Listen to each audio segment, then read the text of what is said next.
Powder খাওয়া body. Sir আপনারা কইতে গাইছে, এদিকে তো কারো আশা পড়ে না। এইখানকার কেউই কোনো সুই ফরমালিন ছাড়া খায় না। একটা আমের মধ্যে ফরমালিন দিলেই থাকে হচ্ছে 7 দিন, আর উনি বছরের পর বছর ফরমালিন খাইতেছে। এখন হিসেব করে দেখেন উনি কতদিন ফ্রেশ থাকতে পারে। আমার কাছে মনে হয় 26-27 দিন ফ্রেশ থাকবে। সারা চা দিলে তারা শহর থেকে আসেছে না, মেহমান মানুষ। কি লজ্জা।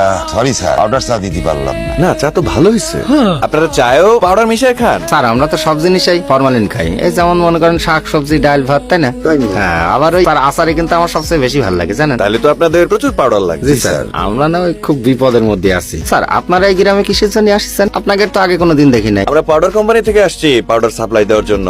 শুনলাম আপনাদের এই গ্রামে না ফরমালিনের আকাল চলতেছে। জি স্যার, আমাকে খুব দুর্ভিক্ষ চলতেছে। ফরমালিনের অভাবে কেউ খাবে পারতেছে না স্যার। আর আমাকে বাঁচান স্যার। আরে দুর্ভিক্ষের 7 দিনই 7 জন মরে গেছে স্যার। আমরা যে কখন মরে যাবো এর প্রতি ভাবতেছি না স্যার। আমাদের একটু বাঁচান স্যার। না স্যার, স্যার লাগবে না স্যার। টাকা দিয়া লাগবে না, এই তো মাল দিয়ে দাও। আরে আমি আসছি তো, চিন্তা করতেছো কে? স্যার আপনারা কি পাউডার নিয়ে আসি?